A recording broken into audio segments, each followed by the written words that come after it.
morning and welcome to Cover 2 Cook. We're on episode 144. We're going to be talking about the Sunday night and Monday night football games, on how those ended. We have a new power rankings, and I don't think I'm going to like who's number one on that one. And then we got to talk about fantasy. Someone talked their shit. Let's see if they can back it up, because I'll let you know they didn't. And we have other news and Thursday night football as well. And then we got to talk some college football. We get the new top 10. Do we like where Notre Dame's at? Do we not? And then Lane Kiffin's son is making news. His daughter was making news earlier. Now his son's making news. So we got a lot to talk about. So let's get it started. Yeah. I was going to do a vertical jump there. Thank you, Socks. Travel been to Indiana. And did Cover 2 Cook get you a good hotel? Indiana? No, I'm in Louisiana. I'm here for Mardi Gras. I know that this might be hard, but I don't know how much you remember Friday night since we left you damn near when you fell asleep. I got my belly full, man. I was like, I warm covers and warm. I was like, I could go to sleep right now. Yeah, I'm gonna go with Jack Dorsey. Final answer? Yes. Eh. All right. This is going to be a long fucking day. Welcome back to Cover 2 Cook. We're on episode 144. I'm here with Anthony and Tim, and we had a very eventful Sunday and Monday. So let's get right into it. Tim, what was your view on the Sunday night football game? I thought the first half was really sloppy. Yeah. I mean, New England had a 3-point lead, but there was a lot of turnovers between the two teams. 3 turnovers and 10 penalties. Very sloppy. It just seemed like either one of the teams could get going until that third quarter. I think the key to what the game was, Buffalo's driving, and Allen throws a bad pick to Marcus Jones. I mean, that was a bad pick in the red zone. New England gets the ball back, goes 9 yards, scores a touchdown. They have all the momentum going, But Buffalo came back in the middle of the fourth. But it just seemed, I think Drake May, always want to say Derek May. Drake May, I think, came of age in this game. I think some of the plays that he made him, I think he's on the right direction. I think he's got right direction with the coaching, with McDaniels, and with, can't think of his name. Vrabel. Yeah, Vrabel. I think he's on the right direction. And, an ex-Buffalo came back to haunt him a little bit, Mr. Stephon Diggs, ex-Viking. He had 10 catches for 146 yards. He was on fire against his old team. I mean, they were trying to get him the ball as much. May was 22 of 30, 273. He got him in the field goal range. That Andres Borregales, 52-yarder for the win. For Buffalo, too many penalties. Offense looks lost in a primetime game. I just don't know. It just seemed like this weekend was the weekend of upsets, where you thought one team could win, and the opposite team did not. I think New England is on the right track. Buffalo, this could have just been a hiccup. I think they're still a good team. It just was just a one-off, hopefully. Yep. Yeah, well, hopefully it is a one-off, but I will say that looks pretty sharp in those white-out uniforms. Yeah, I did like that too. I did like that. Anthony, what was your takeaway from this game? Yeah, so I have Stephon Diggs on fantasy, and they need to play Buffalo every weekend, because this guy just finds a way to have some motivation for this game. Every game, it just, Stephon Diggs. And he did against the Vikings when he was in Buffalo. We just had Justin Jefferson for the Vikings, and it was like, no, we won this trade. I think Josh Allen did too much this game. What?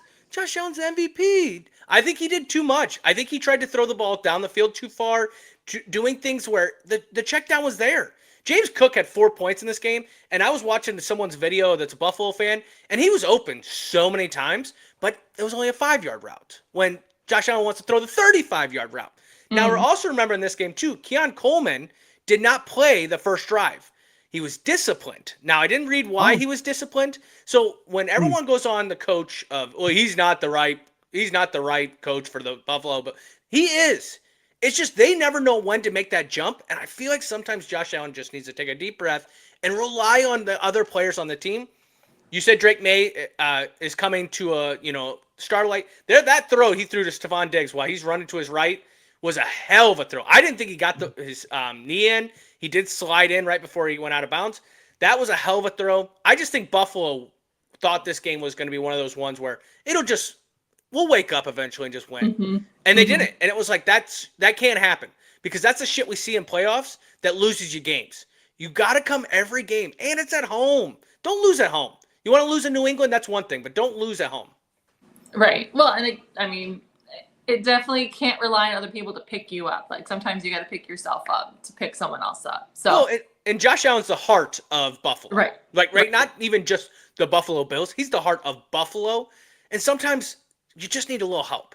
Like, and that's where you saw Stephon Diggs being like a hell of a motivator. His speech before the game and all that. Yeah, he had a little fire because of being, away from the Buffalo Bills. But Josh Allen can't do this all the time. James Cook had to step up. Keon Coleman's got to bring in some of these catches. Dawson Knox or whatever. You have all these playmakers. Just rely on them. Stop trying to do too much. And you know what? That's how he won the MVP last year, Anthony. Josh Allen did not try to do too much. He did whatever the defense gave him. And it just seemed like he reverted back to his old ways in this game. I don't know if it's because he thought he could do that because New England's not that good, but that's how he won the MVP last year. Yeah. He did whatever the defense gave him, and he reverted right back to it for this game. I don't get it. And, And I'll say this, too. That Christian Gonzalez, I think is his name, for the corner for New England, is a dog. Mm-hmm. It's just a straight-up dog. Now, he didn't go against a top 10 wide receiver, but he still is very good at his position. Yeah. Well, and I think he was coming off injury, so that's a big deal. That's why he hasn't played. Anthony, let me ask you this question. You said you had Stephon Diggs on your fantasy team, but were you smart enough to play him? Nope. He was on my bench. So, yep. I thought Wan'Dale Robinson was a better decision. And we'll talk fantasy because, I got that.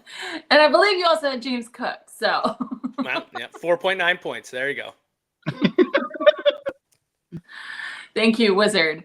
All right. Anthony, why don't you walk me through the Monday Night Football game? I'm going to tell you right now, be careful. Be careful how you're going to start name calling. It's too early.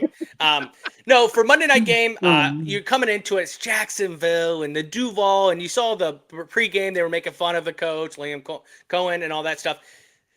Kansas City, what is going on? Patrick Mahomes throwing an interception at the 5-yard line, 99-yard return touchdown. This game, I was obviously rooting for Jacksonville, hoping Patrick Mahomes didn't do very well as playing person that had Patrick Mahomes. And he can run the ball. He can throw the ball. They're just missing a star wide receiver. I truly say that. Hollywood Brown is a good supporting wide receiver. And Travis Kelce is now a good supporting tight end. He's not a star tight end anymore. I just feel like they're missing that. Xavier Worthy is that, but he can't stay on the field. Feels like I think he went out for 2 plays on Monday night's game. He's too fragile, it feels like. If he could just become better, or if they had a more dominant Devontae Adams, a wide receiver that takes up space, I think they're in a better situation. On the other side, Trevor Lawrence can run the ball. We saw it in Clemson. We just haven't seen it in Jacksonville. We saw it last night on Monday night. Great game by him, being able to run the ball. I think he had 2 touchdowns. And whether he's on a slip and slide and he gets his ass up and scores or whatever, but it was a good Sunday night, good Monday night game to finish off. It just sucks for us people that get up early, because then you got to stay up to watch these full games, and it was like, gee, many criminy. Yeah, it was definitely an intense couple of games. I know you and I were watching the very end of it on the big screen before bed, so they were intense. Tim, what was your takeaway on this game? I think Liam Cohen is the best thing that has happened to Trevor Lawrence since sliced bread. He's got him out there running like he was when he was at Clemson. He had 10 carries for 54 yards, but that touchdown at the end, not only does he fall down once, he falls down twice and still runs in for a touchdown. Yep. That doesn't happen in the NFL. You're lucky if you can get back up after falling down once, not alone twice. Yep. Defense, where are you guys doing? Chris Jones, where are you at? Come on. I think there was a lot on their defense that led a lot of good plays up on their defense. I think sometimes Spagnuolo kind of schemes, outthinks himself sometimes in this game. And I think he did a lot with this one. The scramble out of the pocket to hit Trevor Hunter for a 44-yard, that was dog. I mean, that was great. I think the key to the game also, the Chiefs was drive it, and then Mahomes, well, like you said, that pick 6. That's a killer. I think on the Chiefs side, I think Mahomes is doing too much. Now you say, oh, well, I think he is. When he's the leading rusher for your team, that's a problem. That is a problem. Kareem Hunt had 2 touchdowns. Lean on Pacheco. Lean on Hunt. I think he's trying to do too much. I really do. And I think he does because I don't know if he can trust Tyreek Thornton and so he's got a lot, like you said, a lot of good possession receivers, but he doesn't have somebody that can stretch the field. He doesn't. And I think he's missing Rashid Rice right now. But I'm telling you right now, there's questionable play calling that they did with Andy Reid. I'm going to go out on a limb. I think I don't think the Chiefs make the playoffs this year. I really don't. Yeah. I just think we said that in the last couple of weeks. They just don't look the same.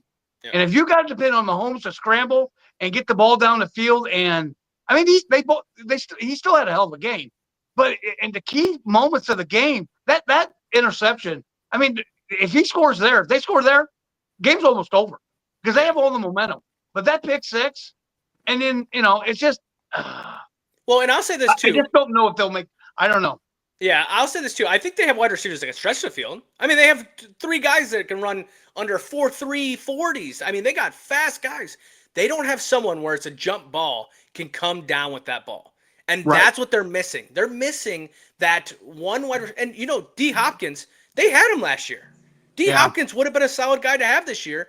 And you could say Rasheed, I think Patrick Mahomes is doing too much because he has to. That's the other difference between Josh Allen and what I'm saying in that last one is Josh Allen has these other players that are playing very good ball right now. I mean, when it came down to that 30 seconds to score after Jacksonville scored, the first pass could have been intercepted. The second one, Hollywood Brown didn't even turn his head around. And now you're at 9 seconds. You wasted so much. I remember when 13 seconds was way too much time for Patrick Mahomes. Yeah. That's not this team anymore. I mean, you gave them 30 seconds and they got 10 yards. That's all they did for that whole drive. So I think they got to the Chiefs. They got to clean up the mental errors, be more consistent on both sides of the ball too. Yeah. I mean, they're just not playing. And the one good thing is that in that division, the Chargers now came back to reality because now they lost a couple in a row. You got Denver that lost a couple in a row, and they're only 1 game back in that division, and they're 2-3. Yeah. So, I mean, they're not out of it, but man, I tell you, through the first 5 weeks, if they keep playing, I don't see them making they may be a 7 seed and playing on the road, but I don't see them I really don't. I don't see them making the playoffs. I really don't. Yeah, I think the Chargers and Denver's too good. Like those took steps up this year, and Kansas City's been taking steps back as time's gone on. Yep.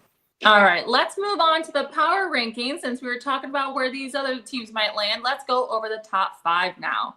In the new number 1 spot, we have the Detroit Lions, who were previously in spot 3. Number 2, we have Buffalo Bills bumped down from 1. Number 3, we have Philly Eagles being bumped down from 2. And in a new number 4, we have the Tampa Bay Bucks, who was previously at 9. And the new number 5 team is the Indianapolis Colts, who was previously at 10. So we have a new number 1 and 2 brand new teams in the top 5. What is your reaction to this, Tim? I think it's about right. I think it's pretty damn close. Buffalo, maybe. I think Philadelphia maybe should have went down a little bit more, so they got beat by Denver. Yeah. So I think they should have. Maybe not out. Maybe 5. I think Tampa Bay is looking really good with Baker Mayfield. I think it's pretty close. Okay. It's pretty close enough. I'm really curious, Anthony, because last week you were surprised that Detroit Lions was number 3. How do you feel with them being number 1 this week? Yeah, so I said that what I would become a believer of the Detroit Lions is that they play consistent football. Right. They have been playing consistent football. They have. I mean, it sucks to say. I don't want to root for anyone in the NFC North except for Minnesota Vikings. So even if it was the Bears or Packers or whatever, I wouldn't want them to be in the top 5. But I do think they are the number 1 team. They have been consistent. They're scoring so many points. Just that offense just keeps going at it. They have the formula with the 2 running backs. I think the Buffalo Bills should have took a bigger hit. New England is not. They're still building. They're not. Denver is saying, hey, coming into the year, Denver was like, that's a playoff team. And so the Eagles go down 1 spot. Okay. But Buffalo, New England was not supposed to be a game. This Sunday night, we were like, oh, Buffalo and New England, that's it. That's what we get. And them kind of taking a step back and being at home. That was another one, too, there. Tampa Bay kind of reminds me of the Minnesota Vikings of like 4 years ago, maybe 3 years ago, where they were winning all these one possession games, and it came to playoff time, and they get stomped by Daniel Jones and the Giants. Yeah.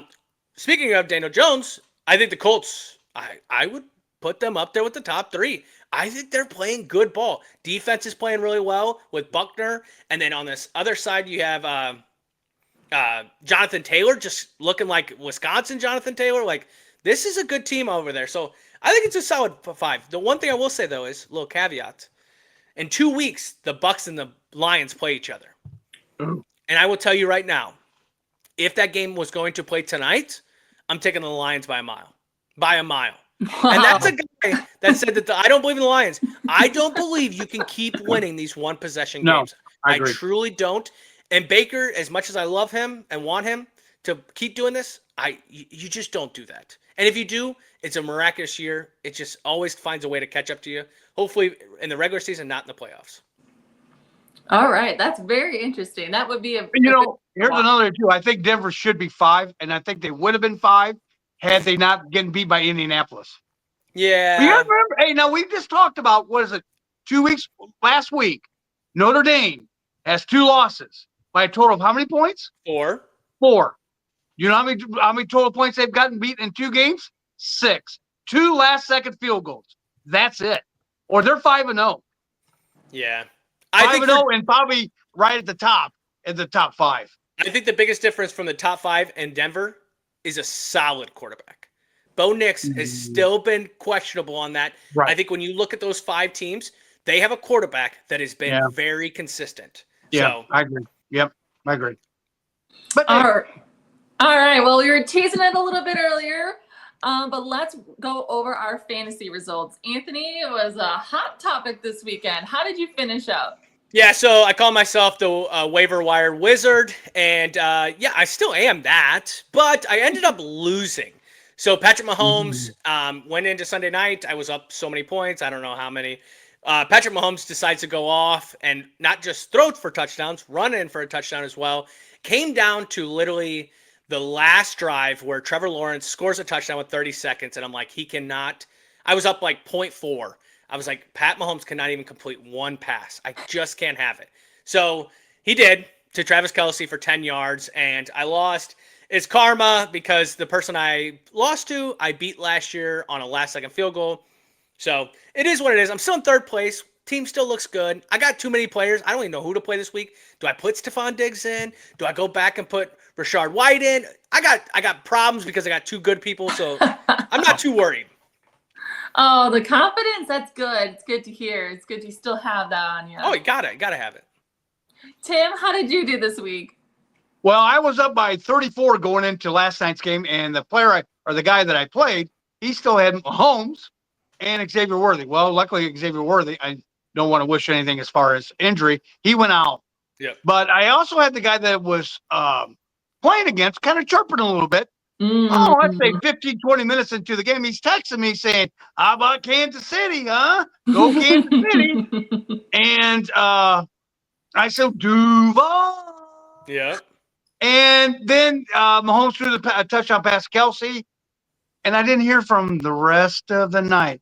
Crickets. I heard crickets. And I ended up winning by 0.64.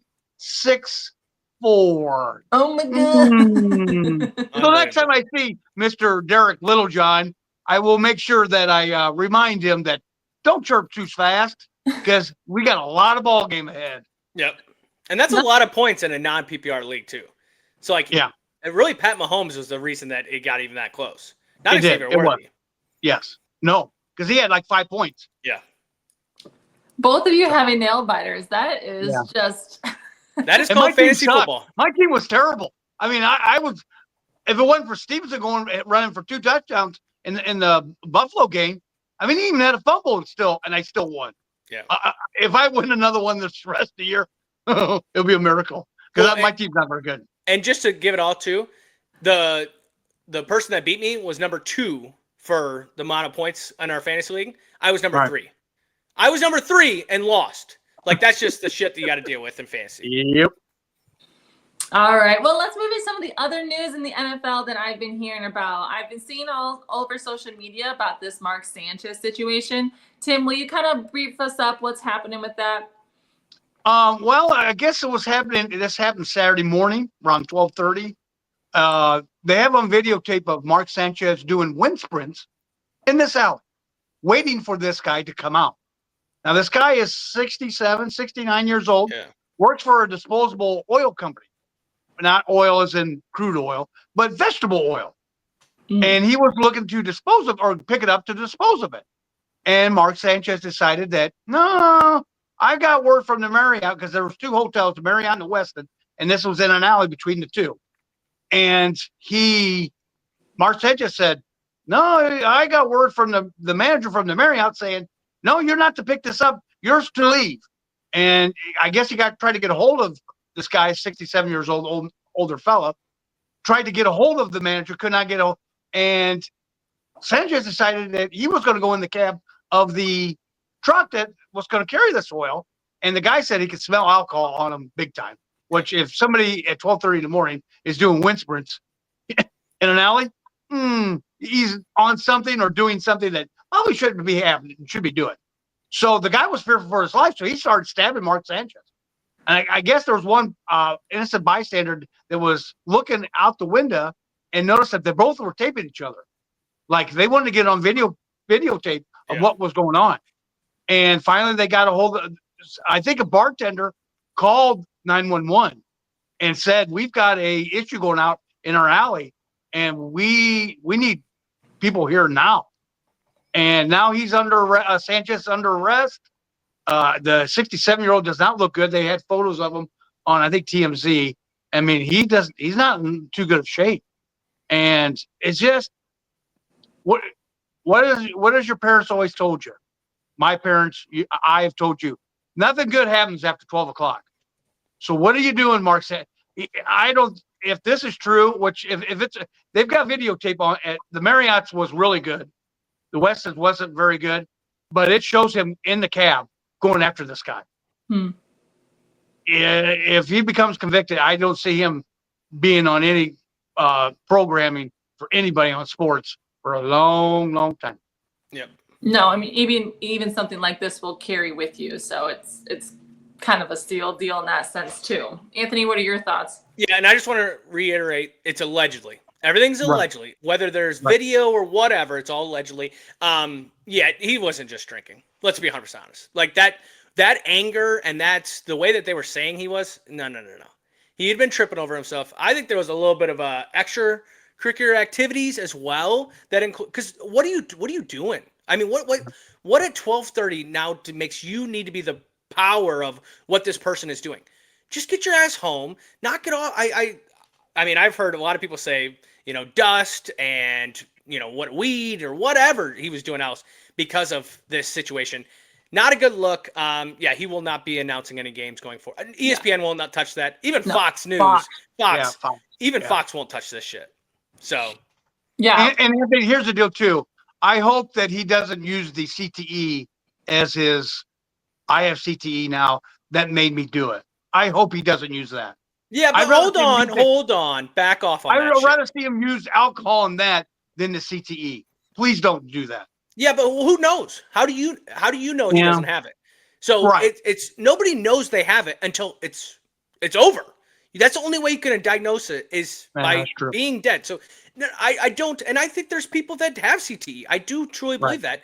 I think if it is one of those acts, but if it was at 4:00 in the afternoon, then maybe. Right? 12:30 in the morning, there was extra stuff. There was just way too much going on.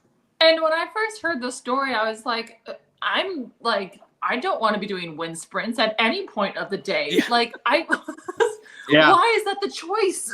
Yeah. Let's be honest. There is people that do wind sprints at 12:30, and they're either drunk or they're a bozo the clown that gets up to work out that early to run wind sprints. So get the hell out of here. So either way, it's not a good look. No. Well, and when we first heard this, we thought that he got mugged. Yeah, he got attacked. Yeah.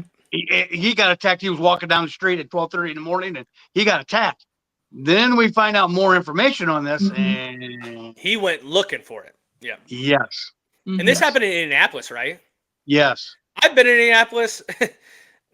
I'm surprised there was people even out at 12:30 in the morning because that's a small city. That's a St. Louis type, right? That's not Chicago. So right. I don't know. I also More to come. wanted to move on to the Cardinals game yesterday. I know we talked about Cam Ward a little bit, but we wanted to touch base on the missed touchdown, the just short of the touchdown, and apparently the coach apologized to the players. So Anthony, why don't you talk us through that? Yeah, so DeMarcado is the running back for the Cardinals that dropped the ball at the 1 yard line or right before and when he got to the sideline, the coach wanted to let him know because it's so dumb. It's so dumb. You know what? If you want actual like footage of what you should be, do Love from Notre Dame. When he ran that 99-yard touchdown for me against Indiana, he handed that ball right to him. It was I'm going to be back here. I'm going to be here again. Don't worry about it. I'll hand this off. It's one of those mentality things. I don't understand the dropping of the ball. It's not really even that cool. I also think it's a little bit on the NFL because they took away celebrations. If he would have, he probably used the football as a prop. So it's on the NFL. But when he got to the sideline, his coach reamed him. Well, now apologizing because it was bad enough where people were pulling the coach away. And I'm going to tell you right now, I don't blame the coach one bit. I know you're supposed to be professional, but when we get competitive, different animal comes out of us than a normal person. And in that moment, I would have chewed his ass. I would have cut him. Jimmy Johnson, cut him on the spot. You're got. Yeah. Hey, don't even worry about showering. Just leave your equipment here. Take your ass home. Like, that's the best. And they lost. They came out losing this game. They would have easily won. Was it because of this one play? No. It could have been the fumble that ended up in the end zone, scores a touchdown, other plays, but that took a lot of momentum out of that game. Absolutely. Yeah. I mean, that just kills the drive. Like, how are you going to fall short of something like that? Yeah, because it's their ball. It was Tennessee's ball after it. Because it went out the back of the end zone. 20 because it's a touchback. Yep. When he knocks the ball out of the end zone, it's a touchback, and Tennessee gets the ball at the 20. Yep. Yeah. Tim, did you have any thoughts on that? Yeah, I'd cut his ass. I would have cut his ass. I've done the same thing with Jimmy Johnson would have. I mean, that he did once before. I would have cut him. This isn't the first time that a player has done this. Oh, wait. Last week, there was a wide receiver for Indianapolis that did the same thing. Yep. Right. Oh, wait. Last year, or maybe a couple years ago, didn't Jonathan Taylor do the same thing? Yep. This isn't a new ambiance. This ain't a new thing. You've seen this before. Either you fine them or you cut them. One of the two. You've got to do something. Or you discipline them like you did with, what was it, Keon Coleman? What was the one guy you just said? You sit down. Go ahead, sit down for a half. But, yeah, that's dangerous because when a coach goes after an NFL player, these NFL players are pretty good size. Yeah. And for you to one time that one of them coaches go give you a little shoulder deal, and he goes, yeah, it's over. You know, you're going to knock his ass out. So, I mean, I get the heat of the moment, but, I'd cut him. I would have cut him right then. Just leave your stuff here. Here's the bus ticket back to where you come from. You're done. You're done. Yeah, they probably would have cut him if they didn't already have 3 running backs on the IR. I mean, Trey Benson's on the IR, and then they got James Conner on the IR. Yep. Like, I mean, they're already scraping the barrel for it. So, like, why not just find out? It makes me laugh that you're like, go in timeout. Like, go think about what you did. Sometimes that's sports. I mean, I feel like the coach is a babysitter sometimes, and that's what this situation was. And I understand the frustration, but at the same time, like, I do agree with the size of the player. But in that moment, as a head coach, I made the game plan for that to score a touchdown. It should have been a touchdown. Not offensive line, not wide receivers, not quarterback. You caused it not to be. For sure. For sure. All right. Well, then we have on here the Bengals not committing to Browning and surprisingly putting in a trade in for Joe Flacco. Anthony, how did this come about? Yeah, we've been talking about this for a while. Bengals needed a quarterback. I don't think that Joe Flacco is going to be that big of a difference in Browning, honestly. What's surprising about this trade is the inner division. Like, you would have thought that wouldn't have been allowed. It obviously shows, too, the Browns are either liking what Dylan Gabriel is throwing out there or maybe Kenny Pickett. Shadur might be running up a new spot now. He's at least on third or maybe second. I don't know. But, Joe Flacco going to them. I don't think it changes much unless Joe Flacco has one of these time machines that he has had in the past where he looks good again. Okay. All right. Tim, did you have any thoughts on this? Yeah, I don't think this was a great idea. You know who they should have went after was Winston. They should have went after Winston. Ooh. You know what bad deal with Winston is you might get 4 touchdown or 5 touchdown passes and 3 interceptions. That's the only deal with him. But if you're a fantasy owner, then you wanted Winston, like you have Jamar Chase, like I have Trey Higgins or T Higgins. Yes, but I don't. Flacco is a pocket quarterback, so I mean their offensive line is not that good, so he's going to have to scramble to get out of the way, and he's just not made that way.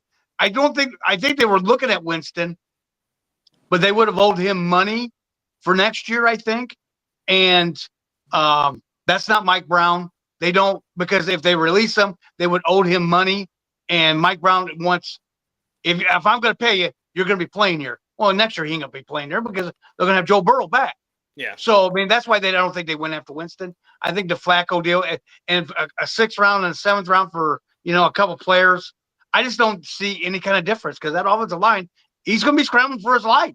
Yeah. Because that offensive line is not very good. And that's why I said I think you should have went after Anthony Richardson. But again, you don't want that situation of next year of is it Joe Burrow's team or is it Anthony Richardson's team? Yeah. So right. Well, a lot of conversations to be had there. And just recently, we just were talking about this Jerry Jones situation. What the heck was he doing in the fans? Tim, do you have any idea? Yeah, I see where he got fined, $250,000 for giving a gesture. Wonder what that gesture was. Oh, it was a big middle finger. Andy, what do you think that gesture was? Number one? He thought the Jets fans were number one? Number one with that middle finger. Read between the lines. $250,000? Oh, that's like $20 to you and me. Yeah. He doesn't care. He probably had that out in his car. Here's the money. Go ahead. Whatever. Yeah. I don't care. Yeah, I guess they were getting a lot of razzing from the Jets fans, which has the Jets won a game this year? Nope. You guys, hey, pipe down. Yeah. Don't let it get to you. Yeah, put yourself on that. If you were 4-1 instead of 0-5, be a different ballgame. But you guys suck this year. Sure. Yeah, well, and I think it's also one of those situations where Randy Moss, Jerry Jones is going to walk into that NFL straight cash, homie. Like 25,000 straight cash, homie. That's a regular deposit. Yep. That's very funny. All right, well, then we go on to Thursday Night Football. We have the Eagles playing the Giants. So that should be a good game. Do we know, are the Giants like getting better in the rankings than they've been, or are they? Well, they lost. They lost this past week, so that hurts. And I think it's a bounce back game for the Eagles. Okay. I mean, you gotta play better now and start winning these games. It's a shortened week. I think now you have tape on Dart, so you can kind of see what you need to be doing there. So it's a bounce back game for both teams. I just think the Eagles are a way better team. Okay. All right. Well, let's move over to college football. Anthony, will you take it away for the new top 10 standings?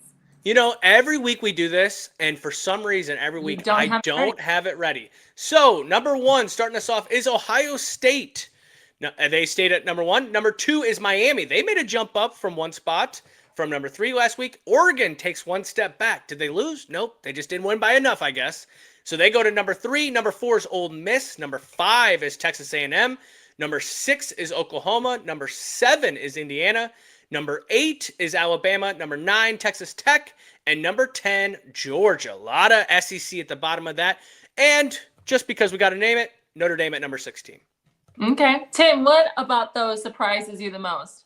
Well, it doesn't surprise me, but where's Penn State and Texas at? Gone. And that's where they belong. Yep. Gone. You lost to 2 teams that weren't even ranked. UCLA, you lost to them that hasn't had a lead on any of the games. They got their coach fired after 15 games this year, or between the 2. Yeah, that's. And I think Notre Dame's in the right spot.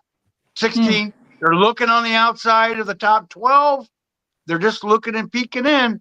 Hey, we're still here, everybody, knocking on the door. I think it's about right. I think we're going to find out. I did hear today that possibly Mateer for Oklahoma could be playing Saturday. No, he ain't being playing. He ain't gonna play. He won't play Saturday, but they said 2 weeks. By 2 weeks, he'll be playing. That's a hell of a hand surgery. Damn right it is. Yeah. Wow. Anthony, what surprised you the most here? Yeah, I mean, you're looking at. I think the what is the word I want to use? Transparency in the college football. You have an SEC school. You have a Big Ten school. You have an ACC school. There's not that dominant of a conference. Yes, you're seeing a lot of SEC in the top 10, or you see Oregon and Ohio State 1 and 3 for the Big Ten. but Miami's in there. You got Georgia Tech in the top 13. You have Virginia. You have these other schools that the ACC is irrelevant. They're not going to be. They're making noise over here. For Notre Dame being at 16, I do believe it's a good position for them. I say top 15. I think they're pretty dominant. They're the only 2-loss team in the top 24. Number 25 is Florida State with 2 losses. So I think when you look at it, but there's a lot of 1-loss teams. So when you look at this, I think Notre Dame's going to find themselves back in there because they're not in a conference. A lot of teams got to play each other by the end of the year. So Notre Dame will be in the playoffs. If they win out, they win out, they'll be in the playoffs. Yeah, I believe that too. I also I think it's pretty interesting that we're looking at USC for their schedule, but where's USC in the rankings? Is that still a good game to base it off of? No, they're not ranked. They're not ranked. So I don't know why they're not. So I thought USC would still be in the rankings. I know they lost to Illinois, but I still thought they would be in the rankings. But I mean, Illinois being at 17 probably doesn't help their case either, though. No. Gotcha. All right. Well, in other news, Lane Kiffin's son, Knox Kiffin, is visiting LSU. Yeah, that's a little interesting. Yeah. Your daughter's dating someone at LSU. Now your son's visiting LSU, but you coach Ole Miss. Don't you get free admission anyway? What are you thinking? Tim, what are your thoughts? Well, maybe he doesn't want to play for his dad because he thinks his dad's nothing but a. Okay. You know, why would you want to? I mean, your boss is going to be your dad. Maybe I want to go somewhere else. Brian Kelly ain't quite as hard on me as what Dad is. Maybe that little leprechaun. Maybe I don't know, but maybe he wants to make his own name somewhere else. You know, I mean, Arch went to Texas. Arch could have went to. Ole Miss, could have went to Tennessee. He could have went anywhere. He wanted to go somewhere to make his own name and put his own name out there. Maybe that's what he wants to do. Maybe he wants to be with Big Sis or Little Sis, whatever you want to. And now she dates the kid from LSU. So I don't know. It might be he just wants to get away from the dad because he wants to make his own name. That's the only thing I could think of. But I wouldn't think you would go in the same conference then, right? I wouldn't think so your either. son's moves, Yeah. No. Pass it on over here because I'm gonna tell you why it's happening. Take it over. Okay. What if Lane Kiffin thinks he's gonna be at LSU? What if Brian Kelly is not gonna be promised a job there? What if Lane Kiffin's that's the job I would take if it was offered? And what I'll bring with it is my son. That's a highly recruited player as well. That might be a little bit of a fairy tale coming through, but it is reasonable. I also think, too, it's visiting. He didn't sign. And even if he did sign, they can switch and they can swap and they can do all that other shit. It ain't like it used to be. And he could go 1 year there and go back to Ole Miss anyway. So it doesn't it's not that big of a deal, but it is kind of funny because of the daughter dating the Weeks kid from LSU. And now the son is maybe LSU's where I want to go. So the only one that's not on board is Lane Kiffin, or maybe he is. Yeah. A master plan. We all love that. A long-term plan. All right. Well, that is episode 144. We talked NFL, right? We talked Sunday night, Monday night games, and the power rankings. We have a great Thursday night game, which we will not talk about until the weekend as we record on Thursday night. We also talked about the top 10 of college football and other news. I have to give one last shout out because when you are watching this, it will be Lisa and my anniversary. So happy anniversary on that one as well. But if you like what we do, go follow us on Instagram, YouTube, TikTok, and all that as well, because we truly appreciate all of our fans. You can call me going forward, the Waiver Wire Wizard. We want to thank you guys. Have a great rest of your week, and we will talk to you on Friday. Waiver Wire.